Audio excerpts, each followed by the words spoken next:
Absolutely sensational day, Jim, and this wonderful scenery all around us. It is the most picturesque Grand Prix circuit in the world, without a doubt. Now, you've had the scene set superbly for you by Martin. I'm going to repeat the key points, because so very often at this Austrian Grand Prix, the opening first two corners have in effect settled the race. Last year, you've seen the footage of Michael Schumacher being punted off by Zonta, his teammate Rubens Barrichello being hit by Jarno Trulli. Well, they come surging up to that first corner here, uphill. You can see it's the bottom left corner on the graphic you're looking at. They tackle it at about 80 miles an hour, but there's going to be a solid lump of 22 of them. And then there's the long climb up to turn 2, which they reach some 185 miles an hour. Rubens Barrichello there, fourth on the grid. Now, Michael Schumacher, as is his way today, was last out of the garage. Everybody was on the grid, and at quarter to the hour, just before the last possible moment he could leave the garage, he did so. Rolled out onto the grid. Everybody melted away as the Ferrari cut its way along the tarmac into that pole position. It's the first time that Michael Schumacher has been on the front row of the grid in Austria. He's never been higher than fourth on the grid before, and this is the only Grand Prix race, as you look at him now, that he has not won. Is he going to do it today? Well, he's won in Australia, he's won in Malaysia, he's won, of course, in Spain. And he's got these row of pole positions. Only one pole position this year has been denied him, and that was David Coulthard, the San Marino Grand Prix. Now, what a struggle McLaren have got. 7th and 8th on the grid, and in front of David Coulthard there is Nick Heidfeld. Nobody's mentioned Heidfeld yet today, the young German driver in the Sauber, very much the team of the season as far as I'm concerned. Superb effort with their Ferrari engines to be up in 6th position for Heidfeld and 9th position for newcomer Kimi Räikkönen. So Coulthard and Häkkinen have got Heidfeld and Trulli and Barrichello and Schumacher and Montoya to pass before they can get to grips with Michael Schumacher, assuming, and what a big assuming it is, he gets round the first corner and clears off. What do you think? Michael had a bit of a cloudy face as he came to the grid. A few dignitaries standing in the way of his grid slot. He didn't look too happy at all when I was down there, Murray, just before walking along the grid. And he's really got a job on his hands this afternoon to fight off those BMW Williams. He knows they've got 5 or 6 kilometres straight line speed advantage on him, plus when they're in his slipstream it could be as high as 10 k's, and I think Montoya knows that if he gets away reasonably well, and of course they've got launch control now, they should all get away quite well. The inside of the track very, very dirty. Saw one or two of the runners thinking ahead and trying to clean up that side of the grid this morning during the warm-up. Fastest, of course, Häkkinen, and second Coulthard. Every other session this weekend, and McLaren has been fastest up until when it really mattered in qualifying. They got the setup wrong. They didn't react fast enough. They hit traffic. It was windy, it was dusty, and they've given themselves quite a headache for the afternoon. If Michael Schumacher can get away early on in this race, I think then he could be extending his World Championship advantage today. So Michael knows the early stages of this race are absolutely critical. Yeah, and as you look at Ralf Schumacher, ahead of him on the grid is his teammate Juan Pablo Montoya, and Montoya is fearless, the Colombian. He's won in America, he's been champion of America, he's won the Indy 500, and you look at Jarno Trulli and now at Pablo Montoya himself. 22 cars on the grid, Jenson Button right at the back in the Benetton, and his teammate Fisichella in front of him. The Benettons are still climbing that massive mountain. Tasso Marquez in the European Minardi is 22nd on the grid. At any moment now the parade lap, the formation lap will begin. Now there are 71 laps in this race. It's a short track, 2.7 miles long, and away they go. Talk us round, Martin. Yes, no, they don't want to use the launch control too much off the grid. They want to lay 2 black lines of as much rubber as they can get down to give themselves a better chance next time around. That's a very steep hill, as I hope you could see on the grid walk. Up there into turn 1 means you can brake super late, but it's dirty on the inside. A long sweeping straight then down towards turn 2, which has another uphill arrival zone. And again, this does tend to be an overtaking slot, but it's got to be a willing party that you're overtaking into there. Two cars cannot get round there safely at the same time. They almost always end in tears towards how the old track used to be now, just for a little while as they head down into turn 3. Tricky corner, the cars always look quite slow and clumsy through there. Bit of off camber, the track falls away from you, and cutting back now to the McLaren Mercedes-Benz pit. Hopefully we'll go back on track. Yes, we will, as they head through turn 5, a really fast left-hander where they lean right on the outside of the racetrack, straight into another left-hander. If you any problems out of one corner, you're straight into the next one. Tends to have a snowball effect, and a pretty easy turn 7 before they come over the crest here into the corner where they've all been flying off the racetrack through practice and qualifying. It's a high-speed arrival, something around 150 miles an hour over the crest of the hill there, and immediately feed the car in over a new white line that marks the pit lane entry. And this is the final corner where they have to launch off the curb, try to catch the car the other side, keeping as much throttle on as possible. Once again that pit straight up the hill towards turn 1. So, just remember, it is this first turn that's going to be critical. Michael Schumacher, nearest you on the right-hand side. Then Montoya. Behind Michael Schumacher, his brother, Ralph. Behind Montoya is Rubens Barrichello. Then Jarno Trulli, Nick Heidfeld in the Sauber. And in row 4, the two McLarens, as Jenson Button brings up the rear. The last grid, that is the 11th row of the grid. Look at Montoya. Watch for the lights when they come. There they are. It's going to be 5 when they all go out. The race will begin. There'll be a pause after the 5th light. And it's go. They get away. A good start. A brilliant start. And the two Jordans are left on the line. And up.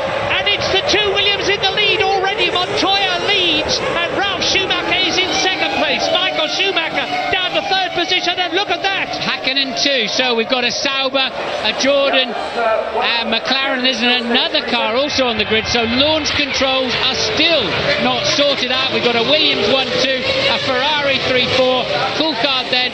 Too many cars to clear on the line, Murray. I wonder if they'll have to bring the safety car out. So many cars to get out of the way. Yeah, it's a very short lap. It's Raikkonen who is stuck down there, and off goes the Jordan. Now they're pushing it away from the line. Let us hope that they are able to clear those cars, because it's a magnificent start for the two Williams BMWs, and Montoya leads at Grand Prix as he did in Brazil, and it is Mika Hakkinen who is sitting on the line.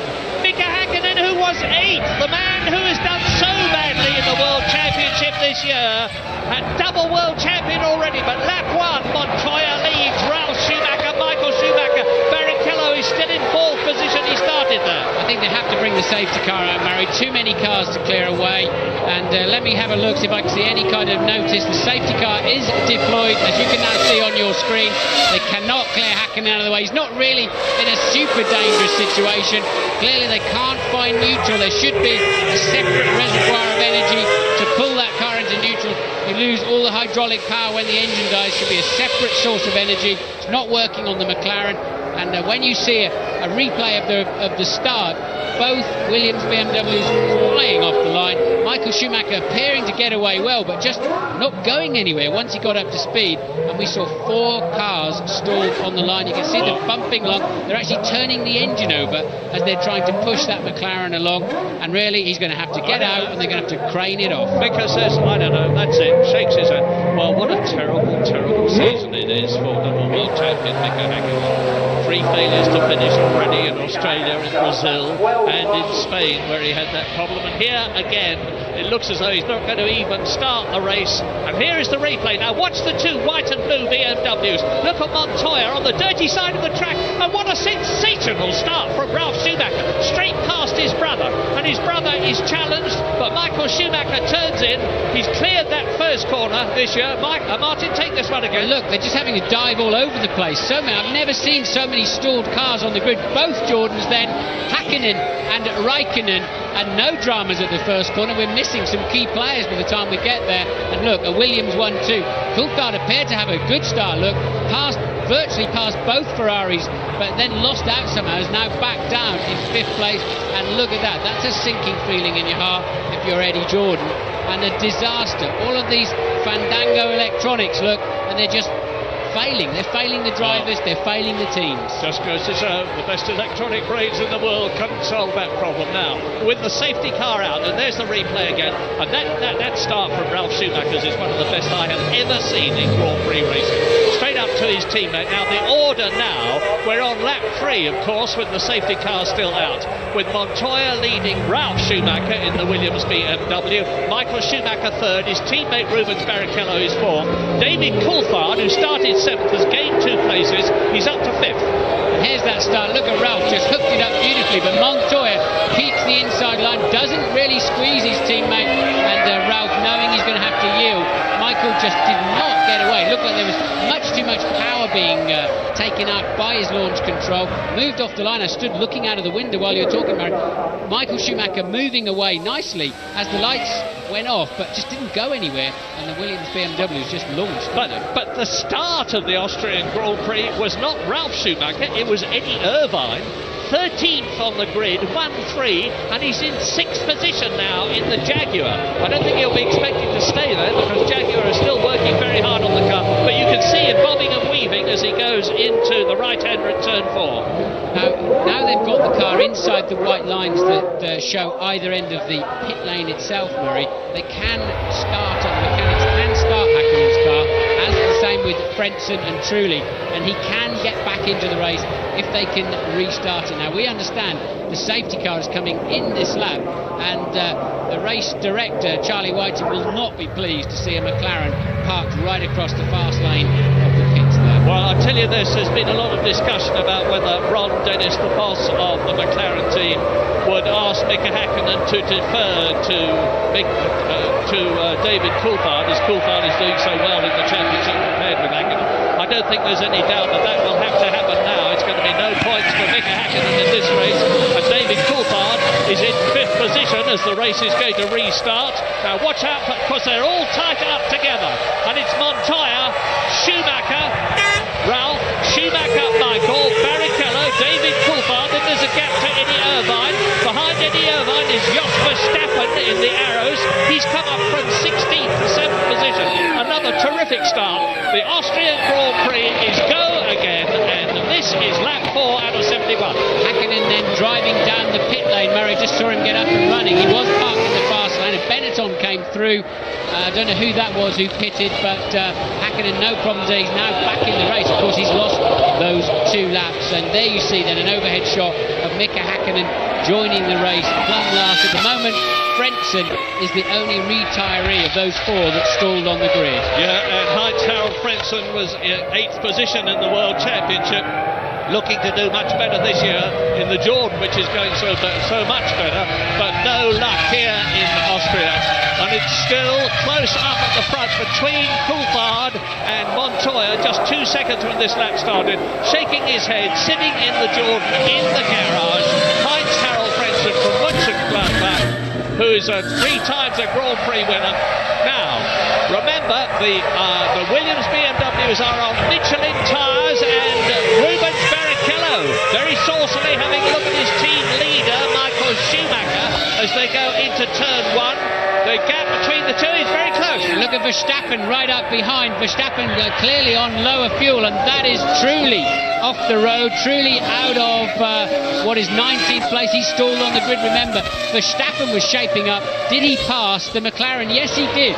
Verstappen then up into 5th place, having passed Coulthard, who appears to be very slow at this stage of the race. Now, that arrow is with the Asia Tech engine. He's blindingly quick in a straight line, and that's what happened to Trulli.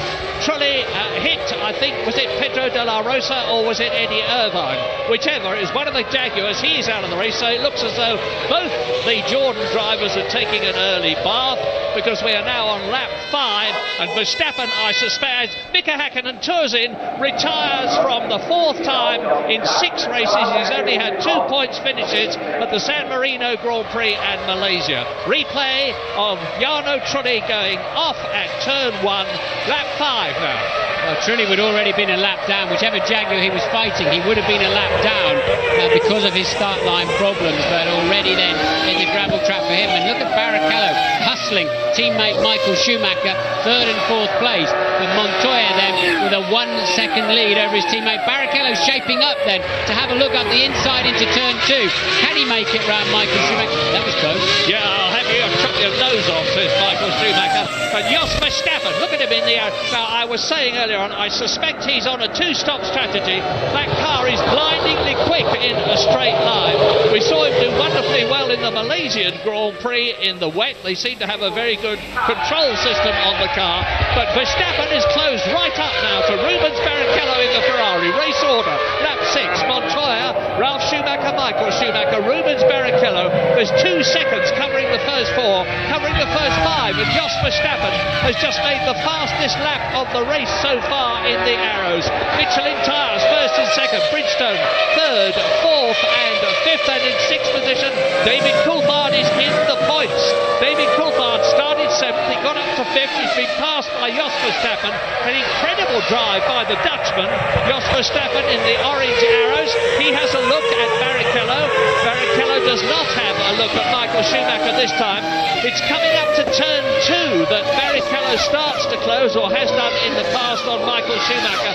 But it looks as though Michael has got the legs on his teammate at the present moment as Montoya, Ralf Schumacher, Michael, Barrichello. And it is Williams BMW, Ferrari. What a change at the front. The McLarens, only one of them in the points and the other out of the race. We saw Montoya carelessly leading the Brazilian Grand Prix, of course. Marie wondered if he'd feel under pressure leading his first Grand Prix back then. He made no mistakes at all until, ironically, Verstappen ran into him as he lapped him. But there's a good squabble down the field, and that must be Irvine, Panis, Villeneuve and Benoldi in the second Arrow. So we're looking there at 8th, 9th, 10th and 11th, and as you can see, it's very close. Yeah, the 2 Arrows are doing well. Enrique Benoldi from Brazil, new to Grand Prix racing, Formula 1 this year. And the Williams team in the garage look impassively at their man as they cross the line. And already we have exceeded 1/10 the distance in the Austrian Grand Prix. And Jos Verstappen driving magnificently. Now, that is Heidfeld behind, no, it's Raikkonen. Kimi Raikkonen in 7th position behind David Coulthard, the man in the points in the McLaren. And out of the race already, Hans-Harald Frentzen, Mika Häkkinen and Fisichella has retired in the Benetton. 19 left out of the 22 who started, lap 8. Yes, it was obviously Raikkonen then who got away well. It was Heidfeld in the sister Sauber that stalled on the line, not Raikkonen. Heidfeld down in 18th, Trulli down in 19th. The other 2 stallers on the grid are both out of the race. Häkkinen and Frentzen, they're unable to get those cars running. You saw Häkkinen pulling in the pit garage nose first. He knew his day was over. And now Verstappen's got up onto the back of Barrichello. Can't do too much about the Ferraris. Surely he's on a lower fuel load, significantly lower, I would imagine. And as the main players now settle into the race, and the pattern begins to be set. So the question now is, what about fuel stock strategies? Well, I would expect Jos Verstappen to come in first, and if he's on a 2-stopper, he'll probably come in round about lap 23. We're on lap 9 at the present moment with the 2 Ferraris and Verstappen 3rd, 4th, 5th absolutely together. And if Verstappen's on a 2-stopper, I say he'll come in round about lap 23. If the others are on a 1-stopper, I think the earliest we can expect anybody to come in will be round about lap 38. But I expect everybody to stay out for as long as they possibly can. Start with a heavy fuel load, come in late, take on as little fuel as possible to save as much time as possible, and then sprint out. And the Michelin tyres are going to be stronger, they believe, in the second half of the race than in the first. The Bridgestones are very stable throughout the race, and it's Michelin leading, Michelin second, and then the Bridgestone runners, the 2 Ferraris and Jos Verstappen. And look how tight it is around the circuit. Now, I am surprised, Martin, that Michael Schumacher is not doing better than this. He's got pole position absolutely magnificently. You think he's playing some sort of a waiting game? Doesn't look like it. That is quite fat on fuel, to be honest, Murray, and I'm sure Coulthard is, having had a poor grid slot I'm sure both McLarens were on low fuel. But Montoya leads from Schumacher, Ralph. Michael Schumacher third, and that was Bernoldi passing Eddie Irvine there. So Bernoldi making his way through the field. Barrichello fourth, Verstappen fifth, Coulthard in sixth. We'll be back shortly.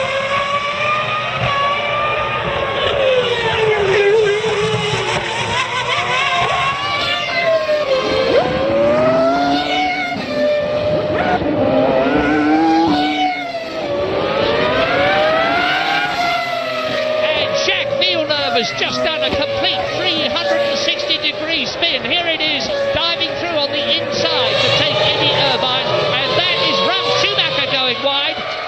Now, this track surface is very, very slippery indeed. All sorts of drivers, indeed. Schumacher's lost that second place.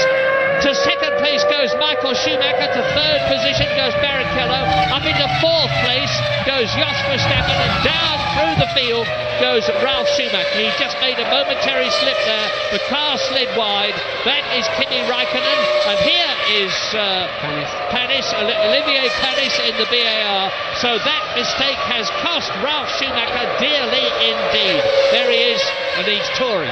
Yeah, I think it was more of a technical problem. It looked like the back end of the car was very unstable, Murray, so we didn't see what happened at the beginning of that incident for Ralf Schumacher, but clearly some kind of technical problem. Williams team, the Williams mechanics in the pit lane, they're obviously expecting Ralf Schumacher to come in. Here he is, trickling into the pit lane, mandatory 50 miles an hour, 80 kilometres an hour limit. He's hit the speed limiter button, and his race of glory is over at the present moment. Hopefully he'll make a fighting comeback. You can see new tyres and wheels ready to be put on the Williams BMW now as he just rolls to a standstill. And I would have said this was a retirement from the way he came in. There didn't seem to be any... yes, it is. Out of the car he gets. So Ralf Schumacher joins Frentzen, Hakkinen and Fisichella to retire from the Austrian Grand Prix. A superb start, but a very early finish.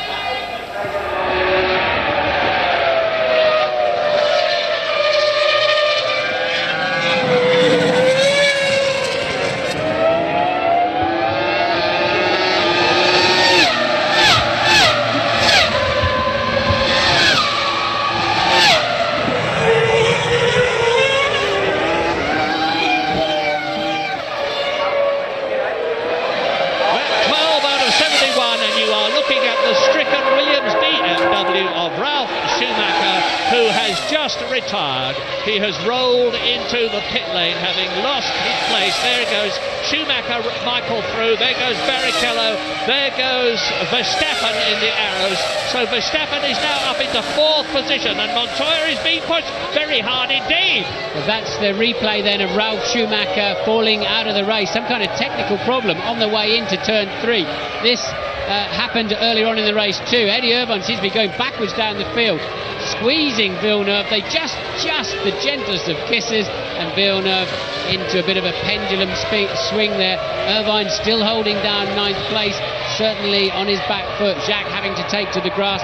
Yeah, he lost it initially, didn't he, off of the actual curbing and grass on the way in, as Eddie probably didn't see him coming up there. So Jacques will recover from that spin.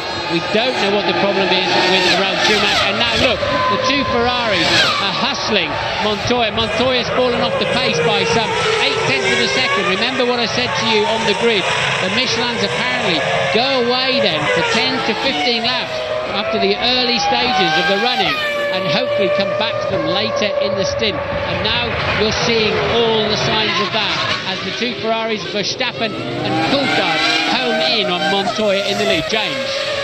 Yeah, Ralf Schumacher knew the game was up, Martin, as he rolled down the pit lane. The engine was switched off. The mechanics have had a really good look at the car, and it's a right rear problem. I think it's a suspension failure. Could be a brake problem, but it's more likely to be a suspension failure. But as you say, these tyres, the Michelin tyres, Montoya's struggling. And thank you, James, because now Michael Schumacher is right up with Montoya's Williams BMW, pushing very hard indeed. The Colombian is under pressure with a massive capital P, and Rubens Barrichello is hanging on to Michael Schumacher. And absolutely fabulous. Look at the way Jos Verstappen in the orange arrows is hanging on to the 3 cars ahead ahead of him. They must have a lot of horsepower compared with him, but that Asia Tech engine is very strong indeed. They've been developing it. He's running very low downforce, but he's managing to hold the car on the track, and that is through to lap 14 out of 71. Well, the BMW was too much grunt up the hill for Michael to have a look, but Montoya really struggling through the corners. The tyre's greying. Let me tell you what that means. They get the rubber rolls on top of the tyre, and instead of the tyre sitting on the track, you're squirming around on the little balls of rubber. You can't slow the car down, you can't turn it in, and you can't get on the power. And look, he's just absolutely a victim to be overtaken. All he can do is make that car as wide as possible, but surely they're going to pass him easily, as some say. When they do, they'll all go past him, but he's certainly clearly making a good job of holding them up, but he just has not got the grip to turn in or get out of the corners. But he's holding him, and Rubens Barrichello, of course, is keeping Michael Schumacher respectable, but Verstappen is keeping Barrichello respectable. Barrichello is looking for a way past Schumacher, who's got to hold him back, and at the same time try to attack Montoya. And that has given David Coulthard the opportunity to close a bit, and Raikkonen is in a sixth. The Sauber is right up with them now, because Montoya is slowing up the race. You see, first, second, third, fourth, fifth, sixth, and in seventh position, Olivier Panis in the BAR is closing on them, and Montoya is struggling. Something has got to give. Well, the tyres are letting him down. We know at this stage, we know how fast that car is in a straight line, and providing he can keep parking it in the middle of the apex. And of course, while you're fighting a guy who's holding up and creating a traffic jam, you've got to watch him, and you've got to watch your mirrors as well, Murray, because everybody will be trying to make, and somebody is being black flagged. So a black flag it's Trulli. Jarno Trulli is being black flagged. Apparently he left the pit lane while the red light was on. You're not allowed to leave the pit lane until there's a green light showing. There's somebody who watches the approaching track, and if he sees cars bearing down on the end of the pit lane, he'll give them a red light. Because the only time the red light comes on at the end of the pit lane is when the snake behind the safety car is coming around. As it enters the beginning of the pit zone, the red light goes on. You're not allowed to join until the whole crocodile has passed the end of the pit lane, truly, clearly ignoring that. And can Montoya keep this lot behind him while he waits those few laps for his tyres to come back in? At the moment, he's managing to do it. Well, 25-year-old Juan Pablo from Bogota in Colombia is an incredible man. He's totally unfazed. This is the best chance that Michael Schumacher's had so far, Murray. Sorry to interrupt you, but can he go around the outside? We know Michael can brake a lot later, and still he's coming back. Michael's got to think of his world championship. Oh, through goes Barrichello. Sorry, Martin. Through goes Barrichello. Off goes Montoya. Off goes Michael Schumacher. Michael Schumacher tried to dive inside Montoya, who had to go wide. He's gone onto the gravel, and so Rubens Barrichello has grasped his opportunity, and now Williams have got to fight back. We've seen Schumacher go out of the race. What's happening to Montoya? There he is inside Enrique Benoldi. So Montoya has slipped from first to seventh places. Yes, and Montoya deciding he would. That was silly, actually. He should have let Michael go. He should realise that he's not in a position to fight for this race. Michael went down the outside. He had a much better braking capacity. We know that's a tyre-related thing at this stage of the race, and the Colombian just would not yield, and it's cost him and it's cost Schumacher dearly. Question for historical enthusiasts: when was an Arrow's last on a podium position? A long time ago, and it's Jos Verstappen now in third position. In Hungary 97, remember, Damon nearly won the race, lost it on the very last lap at the Hungaroring, but Verstappen then very fast, whatever fuel load he's got in that car. So Montoya has got a clear track in front of him, but a lot of cars in front of him. And David Coulthard is now right up there with Jos Verstappen. It's Barrichello leading. It is Verstappen now in second position. And behind Verstappen is David Coulthard. It's getting very stretched indeed as Michael Schumacher closes in sixth position on Olivier Panis. Replay. Here we go then, Michael saying, OK, you're going to cover the line, well, I'll have to go down the outside. And the Colombian getting back off the brakes, look, losing the back of the car, really just almost sacrificed himself in that corner so as not to lose the lead. and Michael Schumacher definitely paid the price. He had no option but to try to go around the outside of him. The Colombian doing such a good job of blocking the racing line, and he's perfectly entitled to do that. But as he got off the brake pedal, he left himself way too little space to slow the car down. Luckily for Michael, he didn't stall the end. And watch Montoya lose the back of the car, have to turn into the slide, and begins to take up the space that Michael thought he would go around. Michael then taking a few risks there, you have to say, to try and get around the outside of that Williams. Well, I don't know if you've registered this, but this is a quite incredible drive by Kimi Raikkonen as Enrique Bernoldi in the arrows comes in. He's obviously going to retire. He's not going up to his tyre changing position. Into the garage goes Bernoldi from 8th position. That means Eddie Irvine moves up, and Kimi Raikkonen in the Sauber is in 4th place. There he is in the blue and white car, followed by Olivier Panis. Behind Olivier Panis is Michael Schumacher. Fastest lap of the race, Michael Schumacher, 1 minute 12.2, and that is about half a second outside the lap record. Yeah, Michael over a second faster than anybody else while he closed the gap to Panis, obviously recovering from that turn 2 incident with Montoya. A man with a smile on his face at the moment will be David Coulthard, his main championship protagonist, now behind him. His teammate once again out of the race, Häkkinen stalling on the grid and never really getting his car up and running. He must surely know that Verstappen in 2nd place will be stopping earlier than he does for fuel. So Coulthard feeling pretty happy with life. The only problem he's got is that Michael Schumacher is still very much in this race, albeit 6th place right now. Lap 19 then out of 71. You see in front of you the top 7, but here they are again. Rubens Barrichello leading the Austrian Grand Prix from Jos Verstappen by 6/10 of a second. David Coulthard, who started 7th, is now 3rd. Kimi Raikkonen, who started 9th, is now 4th. Olivier Panis in the BAR 5th. Michael Schumacher, who slipped off, is now up into 6th position and challenging. Montoya, who was leading, is in 7th place. 8th is Eddie Irvine. 9th is Villeneuve. 10th is the 2nd Jaguar of Pedro de la Rosa, driving in his 2nd race for the team. They're doing much better here. Retirements. Frentzen is out. Häkkinen is out. Fisichella is out. Ralf Schumacher is out. Trulli is out. 17 out of the 22 who started are still running. And strangely then, Montoya running back there in 7th place. He's now back on the kind of pace he was running at the start of this Grand Prix. Seems like that graining and lurgy problem from his tyres have actually gone away, and he's now back on pace, but it's too late for him. So Barrichello from Verstappen by 7/10 of a second only.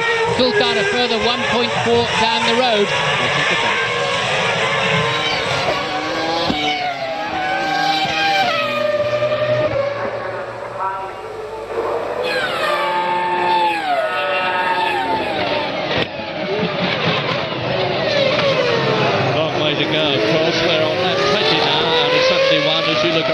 Schumacher on the tail of Olivier Panis's BAR Honda, and between Michael Schumacher and Rubens Barrichello, his teammate, who's leading the race, just 5.2 seconds.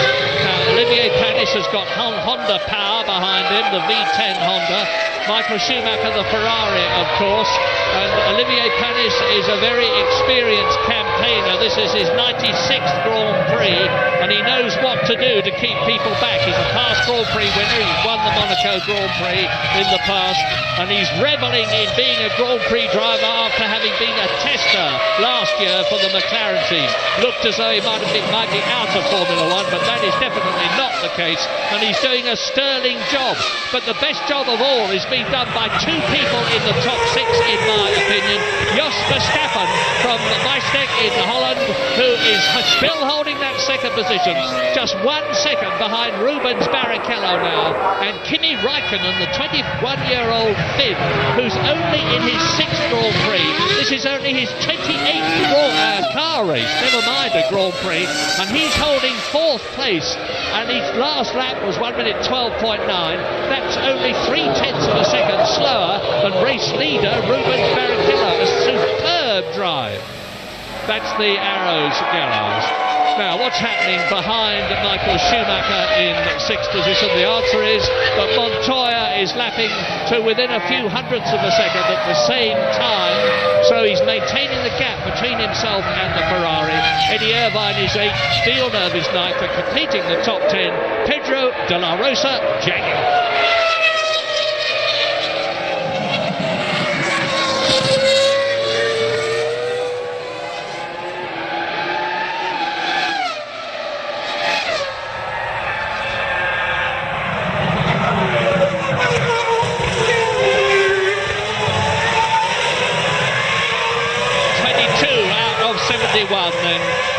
approaching 1/3 distance as you look at Juan Pablo Montoya in the Williams. He is in 7th position, not making any impression on Michael Schumacher. Indeed, he's dropping back a bit after having run wide and gone onto the gravel. But Michael Schumacher, and there he is in 6th position, has not managed to get ahead of Olivier Panis in the VAR. Panis can't do anything about Kimi Raikkonen, who is in 4th place in the Sauber. David Coulthard, who started in 7th position, looks as though he's good for World Championship points. He's Mr. Consistency this year. He's already scored in all the 5 World Championship races this year. He's the only man to have done so, and I think James Allen has got news for us. Yeah, just trying to work out what the strategies everyone is on.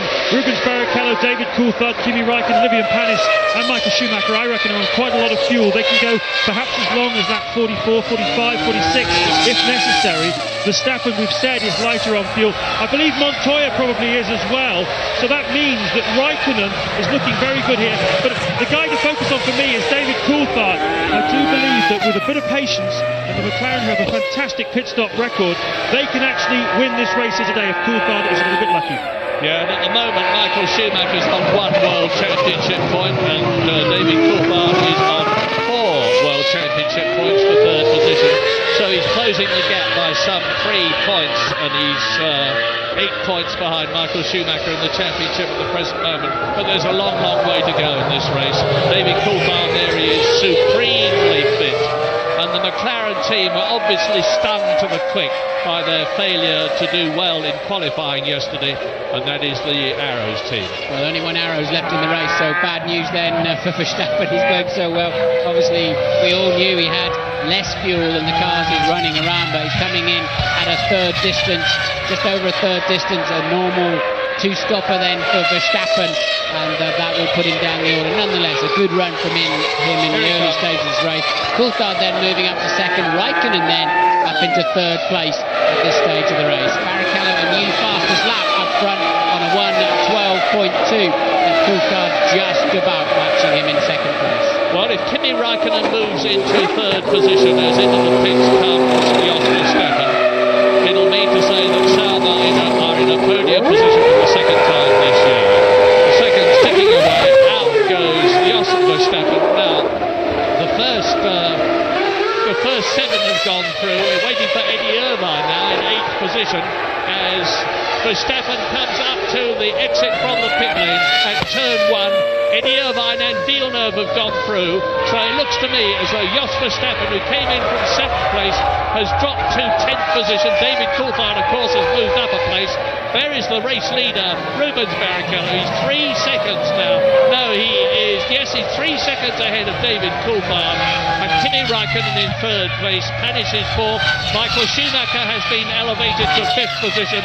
Only one of the leaders has yet made a pit stop, and that, of course, was the man we've just seen, Jos Verstappen, as Panis continues to bottle up Michael Schumacher. Panis now in 4th place. Yes, I don't think Verstappen will be that far down. He could still have maintained at 7th place, so working out quite well for Verstappen at this stage of the race. As James said, these guys could well go well over 40 laps, I think, with the amount of fuel. And Michael Schumacher losing out on the exit of turn 1 there in the turbulent air of the BAR Honda, and nothing he can do. He's nowhere near close enough to have a nibble. Panis, an old hand these days, not going to make too many mistakes. And we're on board with Villeneuve then, who is chasing Eddie Irvine in 8th. Remember, they've already touched once in this race, and causing a spin on this very corner for Jack Villeneuve. Well, if any team, and there is the VAR and the Ferrari really battling, and Michael Schumacher then has managed to get ahead of Panis. Panis must have a problem. He lost so much time in that one straightened corner. I wonder if Panis has got some kind of problem then. Already losing 200 or 300 metres to Michael Schumacher. Hopefully we'll get a replay of that one. Schumacher then now staring at the back of the Sauber of the 21-year-old. And look, here's Panis and Michael then really taking an easy run up to the inside. And do they touch? No, they don't. I wonder why Panis lost so much time. Maybe we'll find out shortly. Well, whatever, that's a very, very slippery corner. Turns 1 and 2 have been claiming driver after driver in practice and qualifying. And you hit the gravel there, you get a lot of starts to get onto the grass. He loses momentum, of course, because he's going uphill. Panis is definitely dropping back, and Raikkonen in third position can now see the Scarlet Ferrari in his mirrors, and the gap between Raikkonen and Michael Schumacher is just under 2 seconds, and the comparative lap times were, well, there was only a tenth of a second in it to Michael Schumacher's advantage on the previous lap, but that was when he was battling with Olivier Panis, and he's pulling away from the BAR, closing on the Sauber in front of him. We're on lap 26 now, so we are more than 1/3 of the way through the Austrian Grand Prix 71 lap race. Let me remind you what's happened so far. Both Jordans stalled on the grid, as did Heidfeld in the Sauber and Mika Hakkinen in the McLaren. At the first corner, the Williams are 1 and 2. Montoya leading well, Ralph staying with him, Ralph Schumacher. Schumacher dropping out then with some kind of technical problem, and then the tyres going away on Montoya's car, tripping over with Michael into turn 2. Barrichello takes over the lead. Then Verstappen was running well. He's had to pit early. He was on a low fuel load, and Bernaldi is out in the arrows.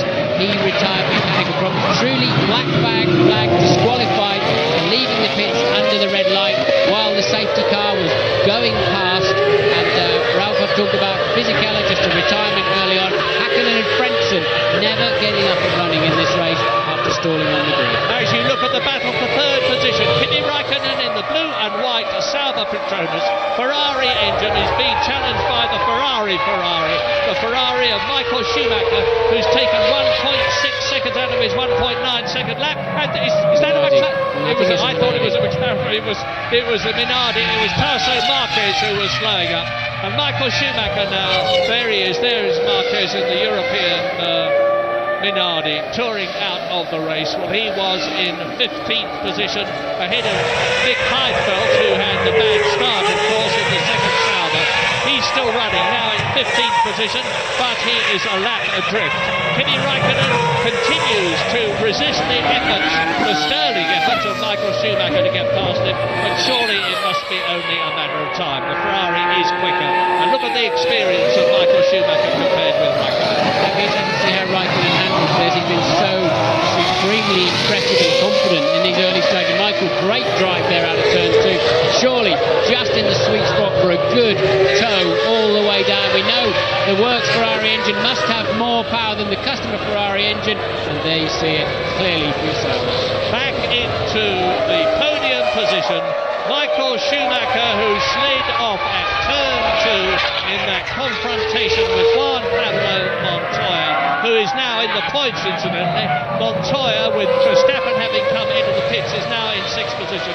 Replay as at the Grosser curve, Schumacher takes 3rd position. Interestingly, Schumacher holding his hand up to Raikkonen to say thanks for letting me through. I think it's really thanks for being mature and sensible about this. I don't think Raikkonen was making it too easy for Michael Schumacher. Michael feeling the need to thank him, and there's Michael lining up. Must have been a replay earlier in the race as he was lining up to pass Panis. Probably getting on for another 20 laps before the leaders come in for their sole pit stop, but the top 6 on lap 29 out of 71. Rubens Barrichello 2.3 seconds ahead of David Coulthard, who is 4 seconds ahead of Michael Schumacher, who is just past Kimi Raikkonen, who is 4th. 5th is Olivier Panis in the BAR. 6th is Montoya, the previous race leader. We are leaving Spielberg, but come back to us soon.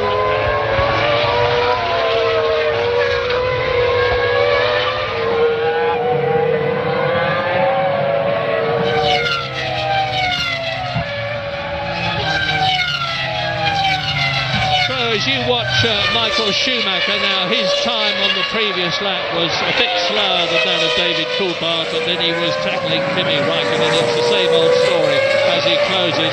But David Coulthard is now in a strong position. He is in 2nd position, 6 World Championship points, 2 more than Michael Schumacher is currently earning. P1 is the sign that goes out to Rubens Barrichello from Brazil, his national flag on the pit board there, and David Coulthard coming up to lap Jenson Button, and Jenson Button is staggering along, and by his standards that is the right word to use. He's down in 13th position. His teammate Giancarlo Fisichella long since disappeared. There is Luciano Berti, who is David Coulthard's next target to lap. Berti is in 12th position in his second race for the Prost team. He settled down extremely well there, with Jean Alesi is a couple of places ahead of him, and they are sandwiching in 11th place Pedro de la Rosa in the Jaguar. So we're on lap 30. Lap 35-36 will be half distance, and this race we expect to last about an hour and 30 minutes. Coulthard now, let's watch David Coulthard as Berti runs wide, runs very wide indeed. Now, is that going to give Button the opportunity to get past the Prost? Well, it certainly gives Rubens, the Ferrari, the opportunity to lap him. Rubens Barrichello, and there is David Coulthard, and that is Michael Schumacher in the Scarlet Ferrari. Yes, Jenson Button then did manage to pass Luciano Berti. I think Berti took his eye off the ball there, Murray. He was watching the McLaren shaping up to pass him, and look, he runs wide on the way in. You're never going to recover from there, and an easy pass for Coulthard and a little bit of a gift for Jenson Button.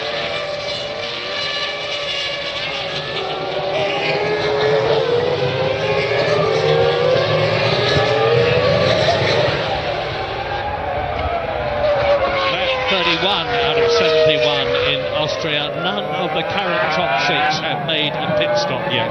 Rubens Barrichello, David Coulthard is 2.5 seconds behind him, but Michael Schumacher in the Ferrari is now closing on the McLaren in second place. Michael Schumacher's previous lap was nearly a second faster than David Coulthard. Kimi Raikkonen has been... There you see David Coulthard. He's coming up to Pedro de la Rosa in the Jaguar to lap. Yeah, Coulthard's had two very bad laps in traffic, and look how close Michael Schumacher is. And Schumacher is on that lap 1.4 seconds faster than either Barrichello in first place or Coulthard in second place. A storming drive now from Michael Schumacher. He still easily has the ability to win this race. Well, let's just remind ourselves about Mika Häkkinen, who was in 10th place in the World Championship with just 4 World Championship points when he started this race, the double World Champion. He has failed again. His car failed to get going. It was his 4th retirement from 6 races. It really does look now as though Mika Häkkinen is out of the championship from this year, and that he will have to defer to his teammate David Coulthard, who's had those 5 points finishes from 5 races this year, who's in second position this year now here, and he is some 3.5 seconds behind Rubens Barrichello as we ride with the VAR of Jacques Villeneuve with Eddie Irvine's Jaguar. There he is. There is Villeneuve, who suffered an engine failure in the half-hour warm-up this morning. Changed cars, and he's out in the spare car now as Barrichello turns into turn 1. Now the climb up to turn 2 as he builds to 185 miles an hour. Down through the box into second gear from 7th to 40 miles an hour on the apex. Stop it sliding. Just nip over the curbing there. Keep your left wheels off the grass. Down to turn 3, the Gersa curve. Second gear, 55 miles an hour. There is Jean Alesi in the blue Prost, about to be lapped by David Coulthard, who has got Michael Schumacher bearing down on him. Ron Dennis there, and Michael Schumacher is now 1.7 seconds, 1/10 of a second slower than Coulthard on the previous lap, and he has lapped Alesi. Does Michael Schumacher get held up? Yes, he does, slightly behind Alesi. Alesi now yielding, but cost Schumacher there just a little bit, and Coulthard now with a bit of breathing space in front of him has fallen to 3.8 seconds behind. The traffic has not played into his hands at all, and both Ferraris gaining. Coulthard now very much the meat in a Ferrari sandwich. Yeah, we ought to be seeing some pretty quick laps soon, because the fuel load is dropping all the time. Of course, the best lap we've had so far was Michael Schumacher, 1 minute 11.6, which is actually a new lap record. David Coulthard created the lap record last year, 1 minute 11.78. So Michael Schumacher has already broken the lap record. His fuel load is dropping. The weight of the car is going down.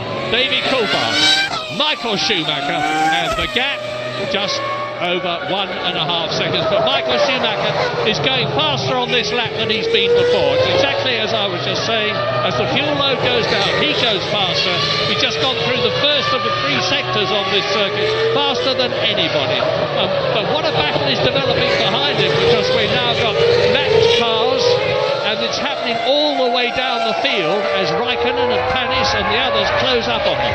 That's the big fight then, is Montoya you're now looking at, closing in on Panis. 5th, Panis 6th. Montoya, remember, he fell back to 7th when he had the near coming together with Michael Schumacher into turn 2. And there's clear air at the front. Now we're going to see who's got the pace. Villeneuve then passing, and Montoya. I think that must be Eddie Irvine with some kind of problem. Louise. Well, sadly with Mika Hakkinen. Mika, the second race in a row we've seen the McLaren first get away from Lance. Presumably it's the electronics yet again? You simply don't know. You simply don't know. The team will investigate tonight and also tomorrow whole day to understand what has happened, and really know, was it my mistake or was it the technical failure in the car? It's very complicated to see that. So many races into the championship now, so few points on the scoreboard. Is this the end of your championship hopes?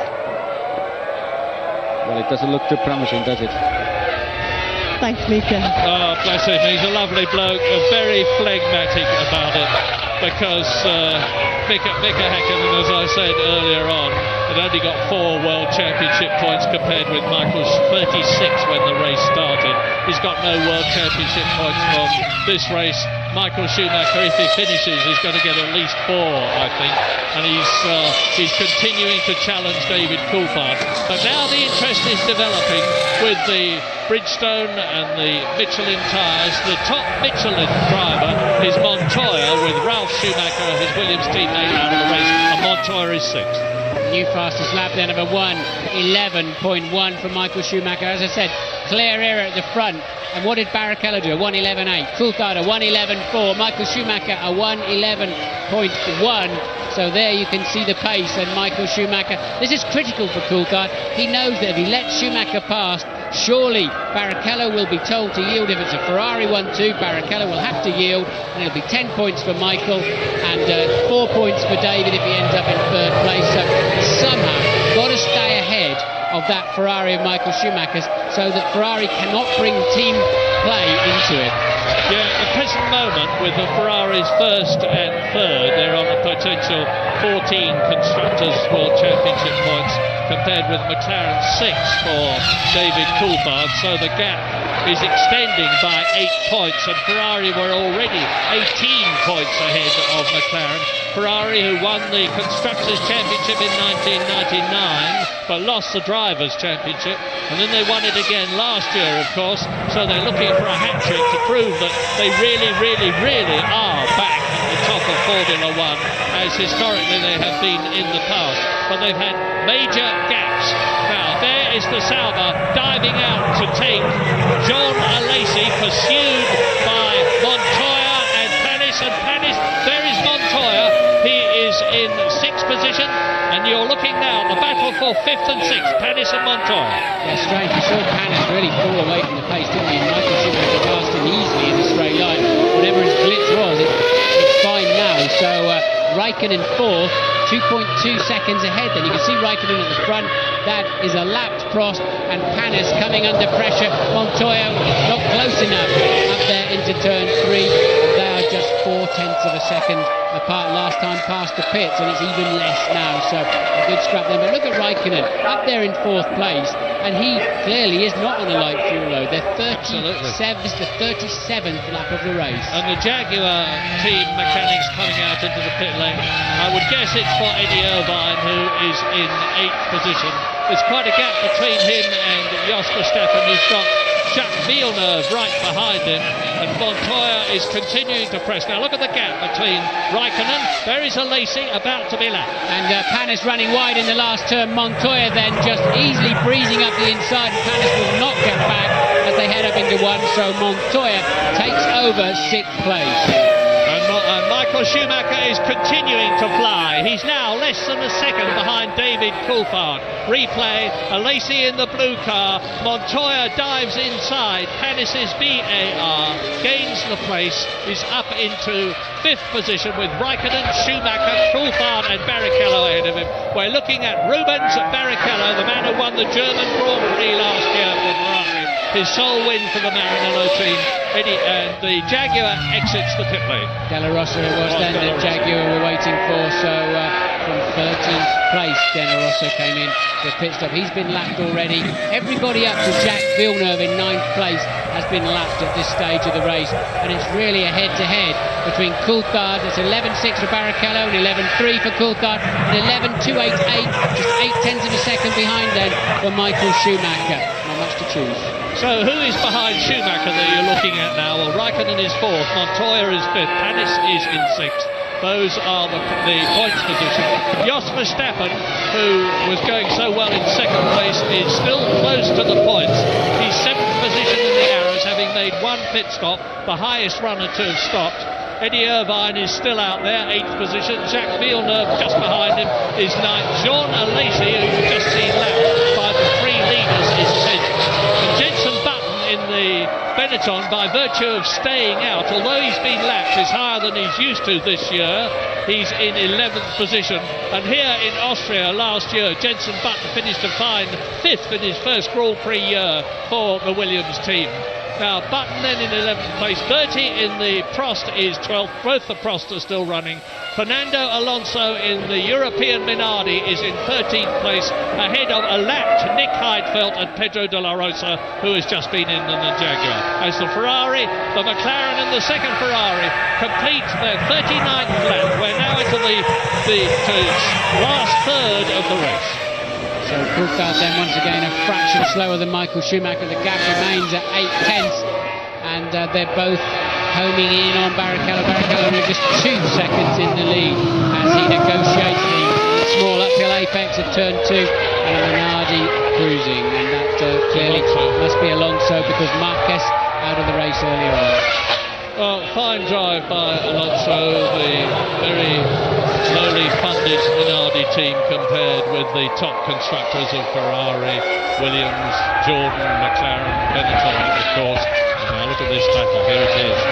On your right, in the black and silver car, David Coulthard, second in the World Championship, and the man who leads him in the World Championship is now big in his mirrors. It is Michael Schumacher. Not much in it, but Michael Schumacher is on the quickest lap of the race at the present moment. He's gone through both the first and second sectors faster than anybody else has been this afternoon. The temperature, by the way, is creeping up. It started at 28 degrees, the track temperature. It's now 33, but still Michael Schumacher goes across the line as we ride with Heidfeld. Now Heidfeld in the Sauber. Let's Martin talk us through from the driver's point of view. He's heading down into turn 3, and there's locking brakes there because it's a downhill slope and you have to start turning in. You unload the right front as you turn in. So easy to snatch a brake, and it's a question of balancing the car through here, looking for that curve on the outside, getting on the power as soon as you're confident before you can see the curve, and a long left-hander. This is turn 7, which is an absolute nothing for a Formula 1 car, and we head to a very exciting Minardi pit stop. And a very exciting Juan Pablo Montoya is closing on Kimi Raikkonen. He's about to make the fastest lap of the race, the Colombian in the Williams BMW with its Michelin tires. Out goes Jenson Button in the Benetton, and Montoya is just about 1.5 seconds now behind Kimi Raikkonen. As there is Barrichello. Now look how close it is. Barrichello, then Coulthard, then Michael Schumacher, then we're going to see Raikkonen, but there's about a 12-second gap between Schumacher, Michael and Raikkonen from Finland. But Montoya is closing fast on the Sauber. Right, Coulthard took 9/10 out of Barrichello on that lap, and in his fastest lap of the race, he's responded to the Scarlet Ferrari filling his mirrors, and now look, it's much more even Stevens. 1.1 behind Barrichello, 0.8 ahead of Michael, and clearly Coulthard's got his work cut out this afternoon. He's going to feel pretty bruised, I think, the time he's had to fight both these Ferraris off. James, what can you tell us? It's a crucial phase of the race here, Martin. We're building up towards the pit stops now. just up to 2 seconds between the top three. That's enough for a mistake to decide the outcome in the pit stops. It takes 26 seconds to come in here, put the fuel in the car and get back out again. And as I say, we're into the area now where a mistake could decide it, a stroke of genius, or just simply good pit work. Well, you've just seen Fisichella talking to Alan Permain, and that's Montoya slowing. Montoya slowed right down, having closed up on Kimi Raikkonen. You can see the cars passing him. It looks as though we are about to see the second Williams BMW retirement.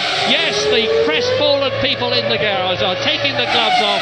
They know that it's now time to pack up their equipment. The second retirement. But Williams and BMW and Michelin have again shown that they are very much a force to be reckoned with in Grand Prix racing. They're still developing the car, they're still developing the tyres.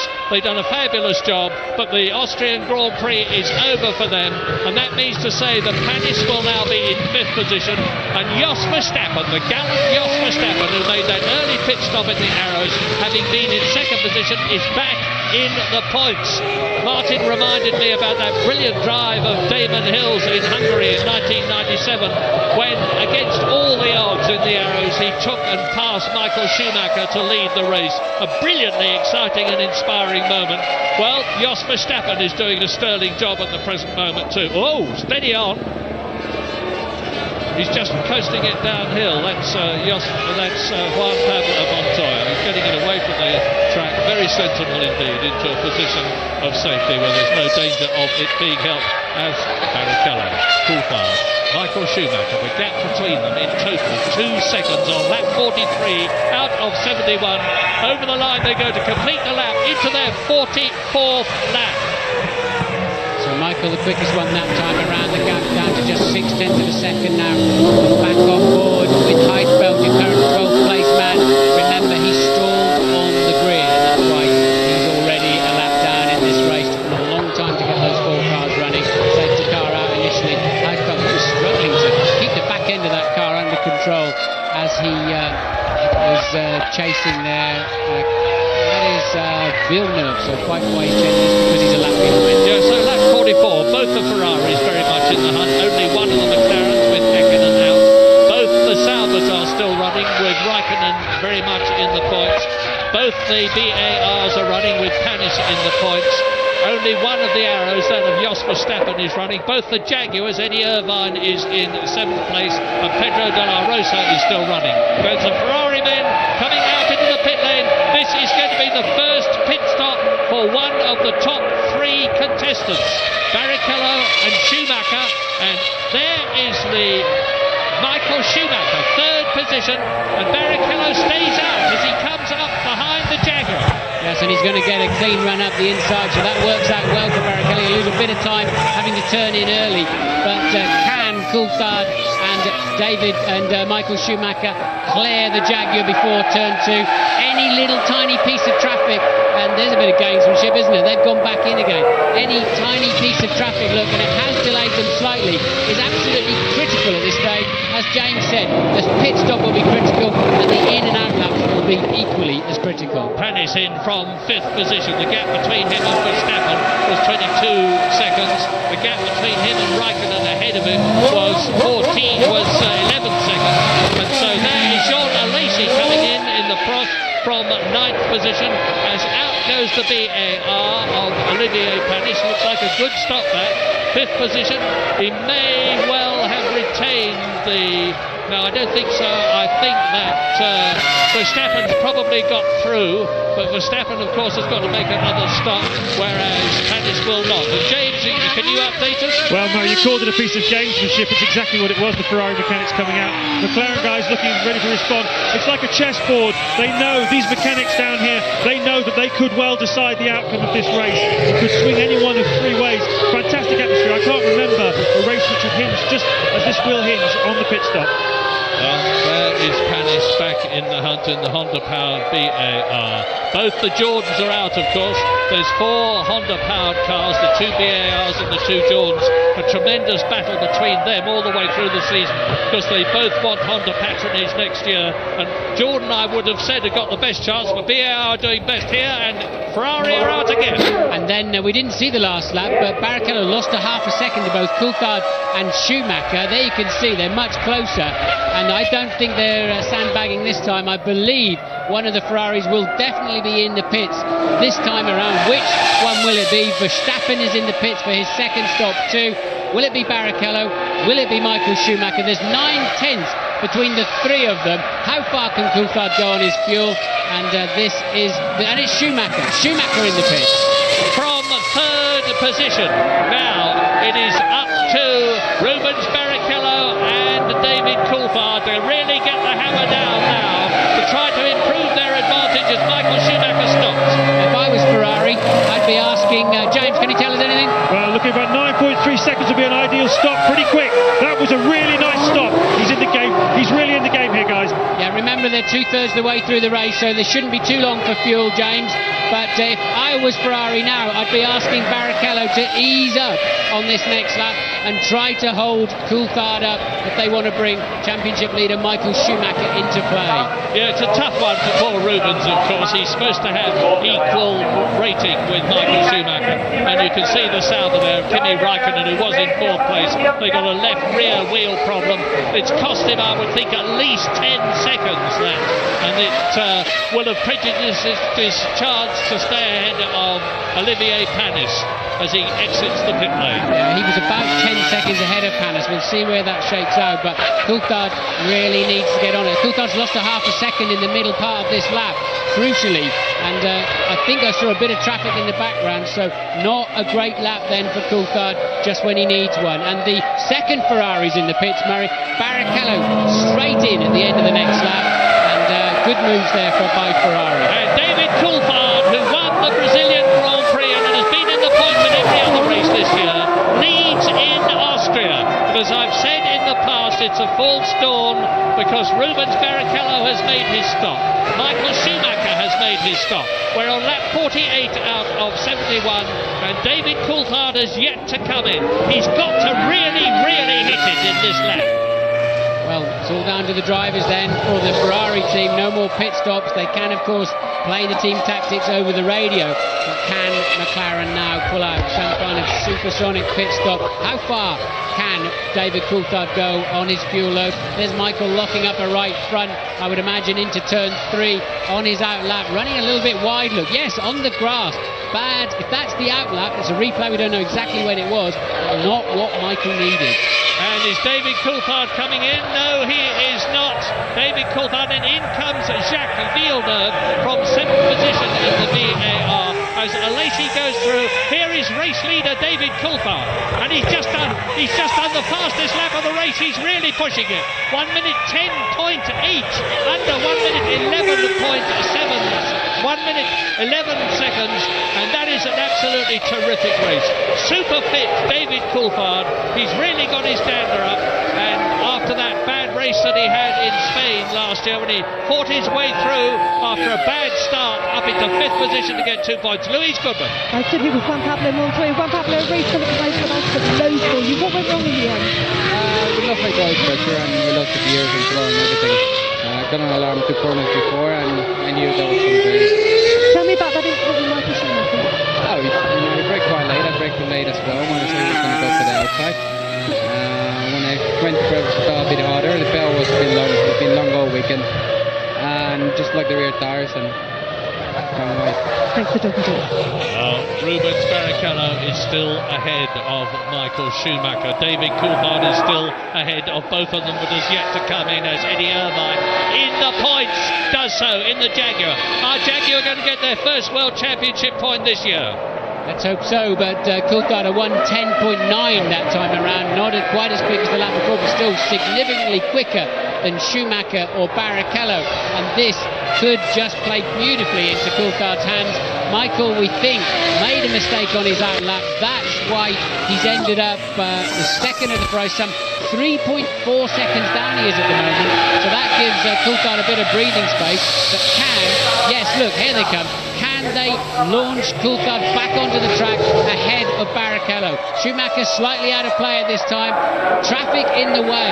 Crucial lap. What drama as the McLaren mechanics with the tyres in the heaters when they brought them out. They've got those heaters off now, and Jean Alesi is in front of David Coulthard. He must move over and let the McLaren through, or David Coulthard is being born, can lose his time, and he gets past as he comes down to turn 8 in this 9-corner circuit and into the pit lane inside the white line, and that is Rubens Barrichello, who is in second place with Michael Schumacher behind him. David Coulthard, James.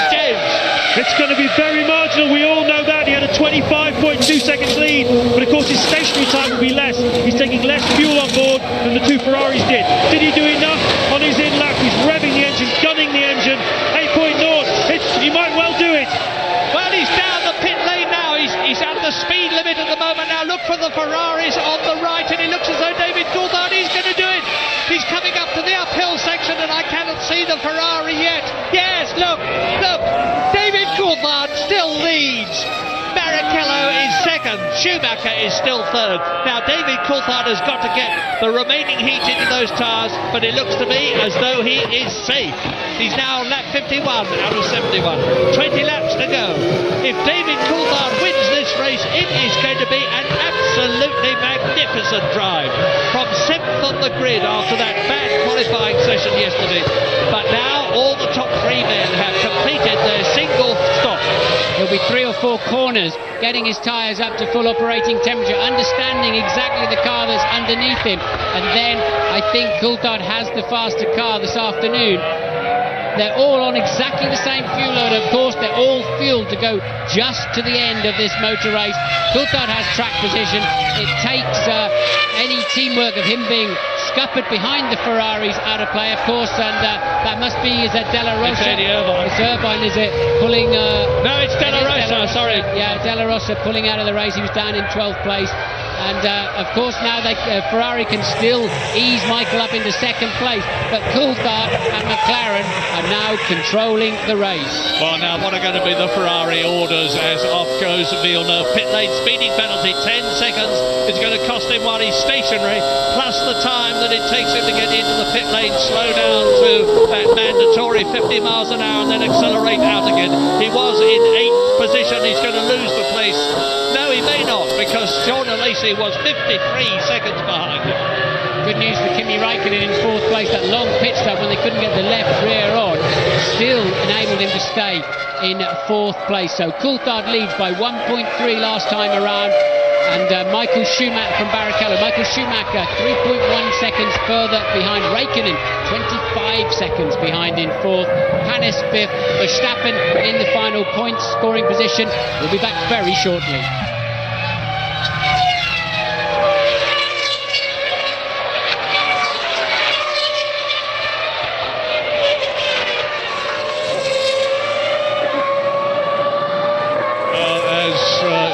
Villeneuve comes into the pits and is lapped by the leading for the Ferrari. The question is, are Jaguar going to get that point? Eddie Irvine is 3.5 seconds behind Jos Verstappen. He's lapping faster than the arrows at the present moment. But the race order at the moment is on lap 53 out of 71, with David Coulthard, Barrichello and Michael Schumacher separated by 4.3 seconds. David Coulthard looking very good indeed for his second win of the year. Then it's Raikkonen, Panis and Verstappen, and Eddie Irvine just 3.5 seconds behind the arrows of Jos Verstappen, and they desperately need a World Championship point, of course.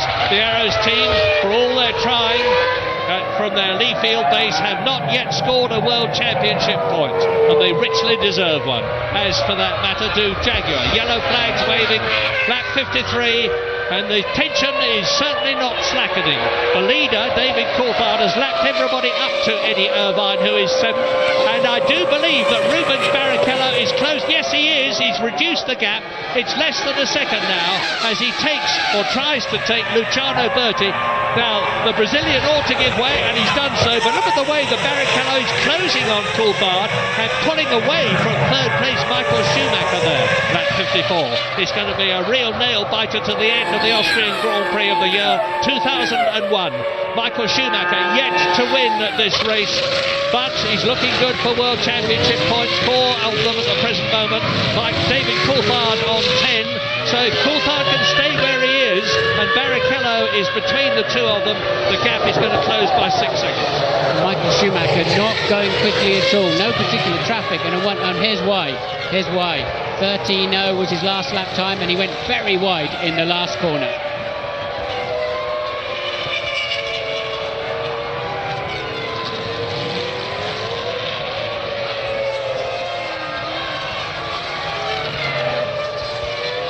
Lap 54, replay, and Michael Schumacher nearly goes off. He's just managed to collect the Ferrari, but he's lost time.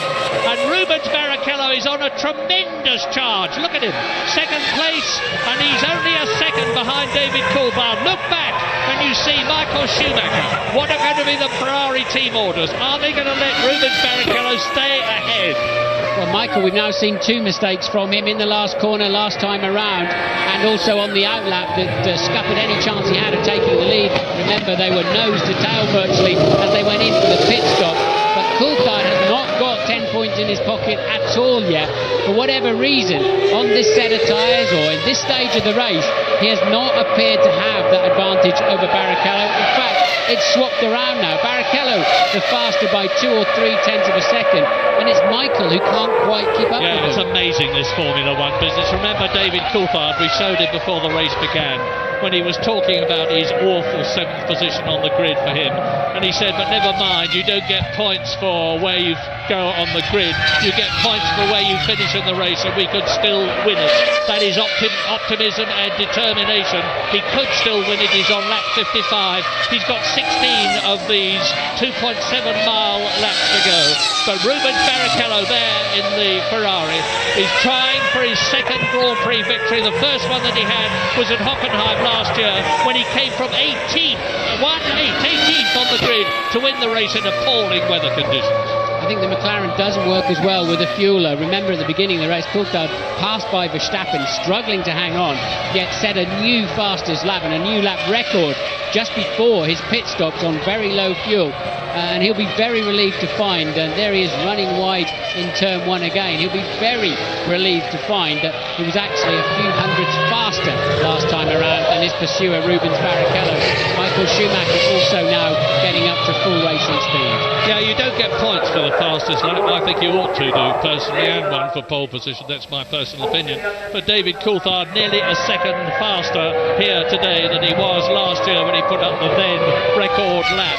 And he's gone round in 1 minute 10.8, so that's 9 tenths of a second quicker. Eddie Irvine there in the Jaguar, we just saw him in 7th position going over the crest.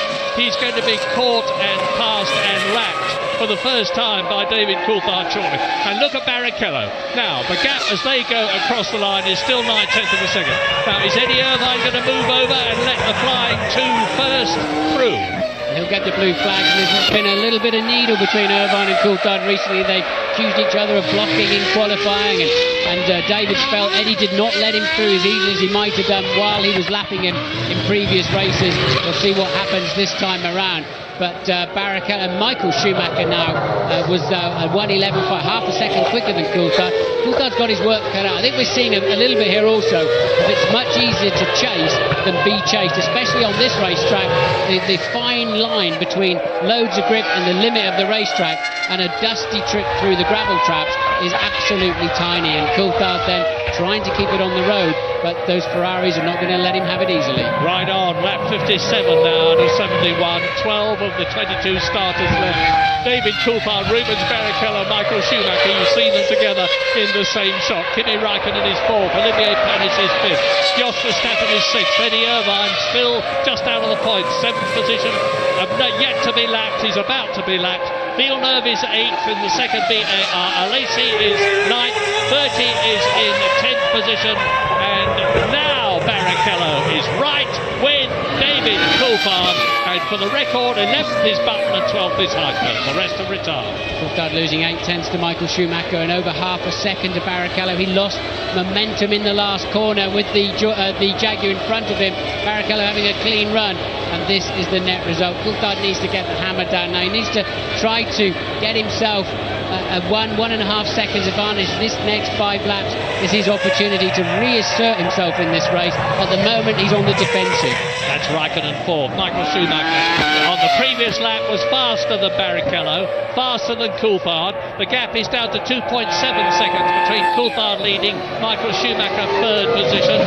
Ferrari on 10 World Championship points, McLaren on 10 World Championship points, Coulthard on 10 World Championship points, and championship leader Michael Schumacher on 4 World Championship points. It could still all change. But Kimi Raikkonen there is looking good for another points position. He finished in 6th place this year in his first ever Grand Prix in Australia. He really is a man to watch, and the rumours are that Ferrari are after him. 1:11.5 that time around for Coulthard, and quicker than Barrichello. It's really toing and froing up the front. Coulthard leads by 0.9. Michael Schumacher further 3 seconds behind. We're going to take a very short break. We'll be back to see how the final stage of this race.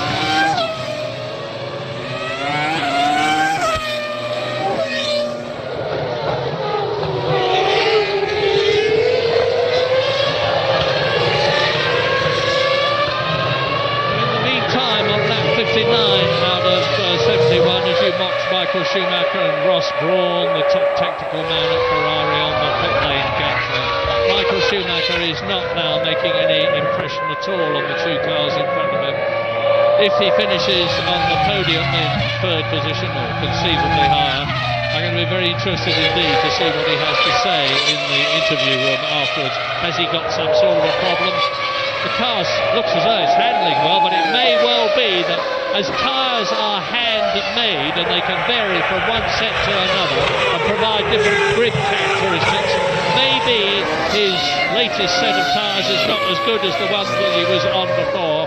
As David Coulthard comes up behind Jean Alesi to lap him, so Alesi in 9th position in the frost has now been lapped by race leader David Coulthard and by Rubens Barrichello. There is David Coulthard, and Barrichello thundering up behind him as they close on Jos Verstappen, the sole Arrows driver, in the points still, 6th position, 1 World Championship point, and it's not just the prestige, there's a lot of money involved in World Championship points, and Jos Verstappen will be hanging on now. Reliability, he's 33 seconds behind Panis, who is 5th, he's 8 seconds ahead of Eddie Irvine, who is 8th, but he is lapping faster than the Jaguar.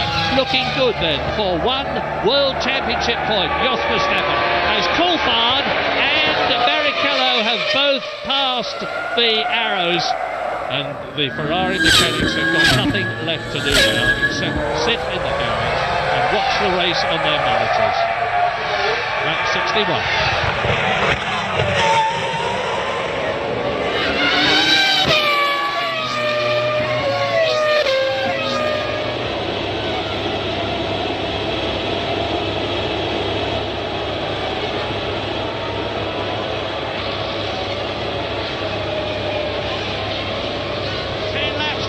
About 12 minutes for the Austrian Grand Prix, and David Coulthard, you can see the gap there now as he turns into turn 3 between him and the Scarlet Ferrari of Rubens Barrichello, with Michael Schumacher starting to close on both of them. It could be, and probably will be, a cliffhanger finish. Barrichello gets a sniff of Coulthard out of 1 towards turn 2. He's much quicker under braking for whatever reason, is the Ferrari on the McLaren. But Coulthard having a nightmare afternoon in traffic, always losing out, excepting when it really mattered. Remember, those stunning 1:10.8, 1:10.9 laps he put in to launch himself ahead of Barrichello. And on Barrichello's lap, as Coulthard made his pit stop, Barrichello had 2 or 3 cars to pass, and it gave Coulthard this comfort zone. But the rest of the afternoon, he's always seemed to lose out, just catching the traffic at the wrong time. But when they're in clear air, he's still got a fraction of a second advantage over Rubens and Michael Schumacher, just now 2.2 seconds down the road. Well, I've said this so many times before, but I'll say it again. Catching is one thing, passing another, and Rubens Barrichello is only just inching up on the McLaren. And David Coulthard, who's a very wily campaigner, he's driven in a heck of a lot of Grand Prix in his time, and he can make that car in his 113th Grand Prix with all his experience and determination, knowing that if he can finish first, he's going to have 4 more World Championship points than finishing second. Can make that car very wide and make it very difficult for Barrichello to pass him, in which case Barrichello could then have Michael Schumacher in his wheel track. So it's Ferrari second, Ferrari third, McLaren leading. Magnificent drive. Paul Mika Häkkinen must be sitting in the garage now, looking gloomily at the monitor and thinking that could have been me. But he has had his day. World champion in 1998, world champion in 1999, and David Coulthard has deferred to him not only in the championship but in the races many times in the past. He richly deserves to do well, and my goodness, isn't he doing well? 7th on the grid, 1st in the race. That's what I mean about turn 2. Look how late Barrichello is on the brakes. I wouldn't really want to swap places with Coulthard right now. This is massive pressure. The whole of the corporate world of McLaren and Mercedes-Benz and a couple of $100 million worth of annual budget sitting on his shoulders. He's got to drive it on the ragged edge. One slip and it looks silly. He cruises too much. He's going to be eaten alive by the 2 prancing horses that are menacingly galloping along behind him. Can Coulthard keep his head under pressure? He has done before. Can he continue to do it for the final 8 laps of this race? And then will Ferrari, if Barrichello can't have a go at Coulthard, will Ferrari make him yield and give an extra 2 points to Michael Schumacher? P2 to Barrichello, and that is his board now. But let us not forget Michael Schumacher, 3rd position, and on the previous lap he was half a second faster than either David Coulthard or Rubens Barrichello. He still is inching up. The gap between himself and David Coulthard is 1.5 seconds on lap 64 out of 71 on this very slippery track. Out of the race goes Jenson Button in the Benetton. Up come the fire marshals with flames licking out of the exhaust outlets. They need to get the fire extinguisher on that very rapidly indeed before it takes hold, although it may be just an oil fire. I heard barbecue sales have been very strong in the UK over this lovely sunny weekend, and Jensen decided to join in with you. From 12th position, only 11 left now. Heidfeld is left, he's 11th, he's been lapped twice. 30 is 10th in the Prost, he has been lapped twice. Alesi is 9th, both the Prosts are still running, he's been lapped twice. Jacques Villeneuve is 8th and has been lapped. Irvine is 7th and has been lapped. Jos Verstappen is 6th and has been lapped.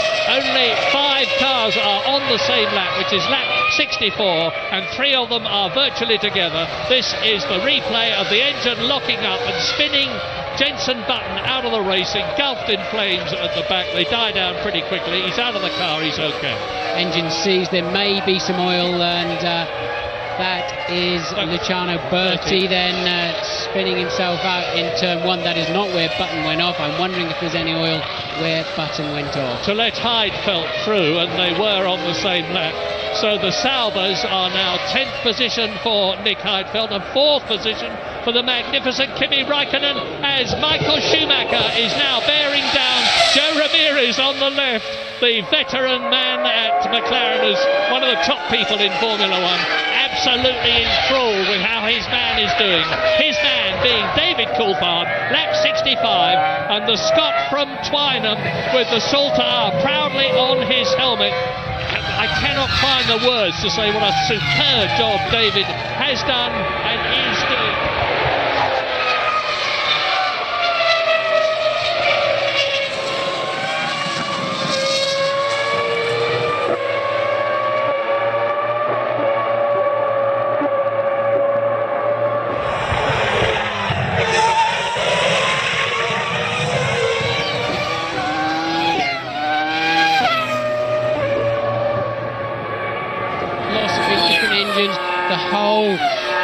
ethos of Formula One is you must create your own car, and that's why they're so different despite very tight regulations.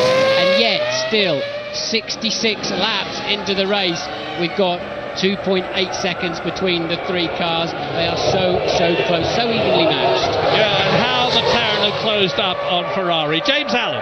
Ferrari technical director Ross Brawn sitting on the pit wall. He has a button for each radio either side of his belt. He pushes the button, he speaks to both drivers, he's been talking to both of them constantly, but Barrichello must be dreading the push on his button, which is going to tell him to move over out of the way. They've done it before here. They did it with Irvine 2 years ago, as I recall, just to get an extra couple of points for Michael Schumacher. There can be no doubt they're going to do it today. Not half as much as Button and his button, because he was out of that car like a jackrabbit when he saw them the back of it and caught fire. Rightly so.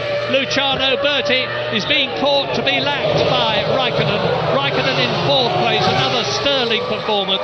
Luciano Berti down in 11th position, and the Finn goes through. The Brazilian driver moves over, and Rubens Barrichello just puts his left rear off the track onto the grass, raises a puff of dust. He may have lost just a hundredth or a tenth of a second. That will help Michael Schumacher. There he is, turn 2, 40 miles an hour. Down goes his foot. On comes the traction control, limiting the revs that get through to the rear wheel as much as is necessary. And look how close it is now between second and third.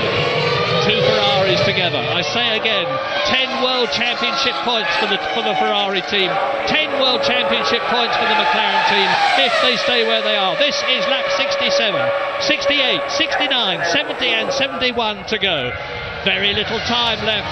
I think David Coulthard can do it. Just a couple of tenths on this lap. Obviously had a bit of a difficult corner somewhere in the middle sector. What is a very short lap, of course. So Coulthard 1.6 second lead last time around. It's clearly significantly less this time, down to 1.1. So Coulthard having a bit of a scrappy lap, a very poor final sector. And Coulthard once again, Murray, back under pressure. Yeah, back under pressure, but he is the man to resist it. He knows that clear track ahead of him means that he can choose his line. He's not got any problems in closing up on people at the present moment. If he can keep it cool, stay on the racing line. The speed differential between the McLaren and the Ferrari is not enough. Maybe we're going to see why it was a scrappy lap, although I think this is up into turn 1. And it was in the middle sector he lost it, but I think it's just one of those slow-mo replay jobbies they like to give us to just check we're on our toes, Murray. But Coulthard again then slower in the first sector of this lap. We'll be getting the second sector up on our computers anytime soon. Doesn't look too bad for him, does it? No, but both Rubens Barrichello and Michael Schumacher have gone faster in that sector by 2/10 of a second than David did. You can see now, the amount of tarmac between the McLaren there and the two Ferraris behind him is diminishing. But that's another lap that David has completed, another lap that he has not got to do. He's on lap 69 now. He's only got this one and the two others after it to complete the lap. Now, have we got a new fastest lap again? No, it's still David Coulthard. 1 minute 10.8. 1.8 seconds only separates the top three. Raikkonen is 38 seconds behind the leaders fourth. Panis is 47 seconds behind the leaders fifth in the BAR. Jos Verstappen has got Eddie Irvine catching him. There's only 5.2 seconds in it, and Eddie Irvine is doing it at the rate of half a second a lap. It's not enough. It looks as though Arrows are going to get that World Championship point for sixth place, and that Jaguar are not. They both deserve it. Only one of them could get it. Wow. Lap 69. So, out of the Niki Lauda curve into the Gerhard Berger curve. Coulthard responds, the fastest man of anybody on any of your previous 68 laps through the middle sector of the lap. Coulthard knows he had a couple of untidy ones, put himself back under pressure, and he's responded and said, okay, catch me if you can. Well, 28 World Championship points for David Coulthard. Will become 38 if he wins this race. 36 points for Schumacher will become 40. Talk about head-to-head. Look at this. 111.00. 111.099 for Barrichello and 111.030 for Michael Schumacher. There was a total of 0.06 of a second between all three of their last laps. So really, Coulthard just cannot break away from this pressure. No, he can't break away, but he's on lap 70 now. If he can just hang on, he's only got 2.7 miles to go at the end of this lap to give him an absolutely brilliant victory. It would be the 11th of his career, and certainly one of the most richly deserved. Well, Ferrari don't look too confident, as out of the Niki Lauda curve into the Gerhard Berger curve up to turn 7 in this 9-turn course goes David Coulthard over the crest, and just look, Michael Schumacher is with Barrichello. Unless one of them goes off, I cannot see there being a change on this last lap. I've said that sort of thing before, only for it to change dramatically. They are now on their 71st and last laps. Turn 1, 8 turns to go. Climb, climb, climb. 7th gear, 185 miles an hour. Brake hard, down to 2nd gear, 40 miles an hour. Coming up to turn 2, this is it. 7 corners to go for David Coulthard. Will Rubens Barrichello be told, and will he do as he's told? More importantly, and is that a cruising Barrichello? No, it isn't. He's just taking a slightly different line. Surely before the end of the lap he will have to let Michael Schumacher go past. I believe he will get that call, as does I know James down in the pit lane, but Coulthard then appears to have the fresh air between himself and the 2 Ferraris that he needs.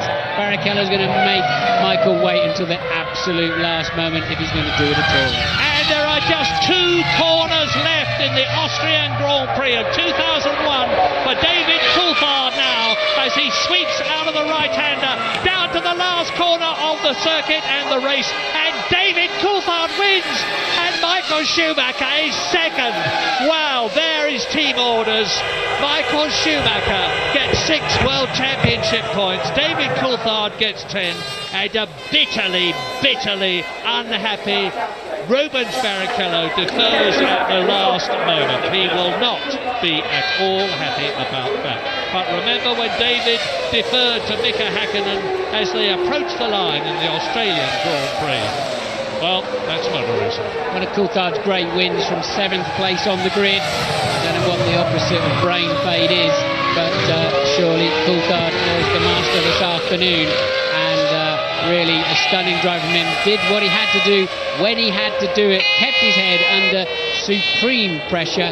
Barrichello will be on the podium with a face like a wet Monday morning, and deservedly so. I think with a little bit more luck in the traffic he could have won this race. And there is the synchronised swimming act of Ferrari as Michael crosses the line a half a car ahead of a inevitably disgruntled Rubens Barrichello, who made him work for it, look, didn't he, right to the last few metres. Well, there's nothing new about it. I remember when Senna in Canada moved across at the last moment rather grumpily on orders from Ron Dennis to let Gerhard Berger win the race. And this is a team sport, I keep reminding people, and the team knows that Michael Schumacher has got a better chance of winning the World Championship for drivers than Rubens Barrichello has, because Michael Schumacher had 36 points when this race began. Rubens Barrichello was 22 behind him, and James Allen is in the pit. Martin Brundle just described that little switch as synchronised swimming. It had to be done though, Ross. World Championship, and we were hoping Rubens could have a go at him, but just wasn't quite there, and obviously the starts were a main problem. It was a good race, but not the way we wanted it. It was a very good race, and for once, McLaren, not for once, they've done it a few times to you, they actually did you on the strategy in a way, didn't they? The pit stops, they ran it, they got the lead, and managed to keep it. Well, it wasn't a voluntary choice. I mean, obviously everyone's running to maximum capacity, and I think McLaren knows as far as we could go, so I think we had much else to do. And Montoya obviously screwed Michael on us, so we wouldn't be in that position, but it's still a race. Good racing, so we'll recover. Thanks very much, Ross. Well, Michael Schumacher started this race 8 points ahead of David Coulthard. He is now 4 points ahead of David Coulthard as a result of that superlative drive by the Scotsman, and Rubens Barrichello deferring on team orders to Michael Schumacher. You've heard Ross Brawn say why. Barrichello is still in 3rd position and Ralf Schumacher is still 4th. Nick Heidfeld is still in 5th position and Jarno Trulli is still 6th. But really that's of academic interest. From now on, it looks as though the 2001 World Championship, as we go to Monaco in 2 weeks' time for the 7th out of 17 races, is going to be down between Michael Schumacher and David Coulthard. Driver of the day, David Coulthard, that's part A. Part B, driver of the day, Kimi Raikkonen, just 40 seconds behind the leaders in his Sauber Petronas, with of course the customer Ferrari engine in at the 4th place there, as I said. So Raikkonen, a stunning day, and well, they don't look such bad friends after all, do they? Coulthard and Eddie Irvine, and Villeneuve coming, another good mate of David's, and coming in, everybody wants to shake his hand. Yeah, that's the 5th World Championship points for the Sauber team this year, and I bitterly regret some of the things I said about the team and them not expecting them to do well this year before the season began. Well, Rubens Barrichello, you can look at his eyes. He's not happy. He's not happy at all. Why should he be? Why should he be? He drove a terrific race. He was ahead of Michael Schumacher. Joe Ramirez taps him on the shoulder. Jean Todt has a word with him. What do you think the word was? Maybe the check should be bigger next time, Rubens. Yes. Well, I don't think Rubens, like a lot of people, is interested in money, but he's interested in prestige. He got ahead of Michael Schumacher. He was staying ahead of Michael Schumacher.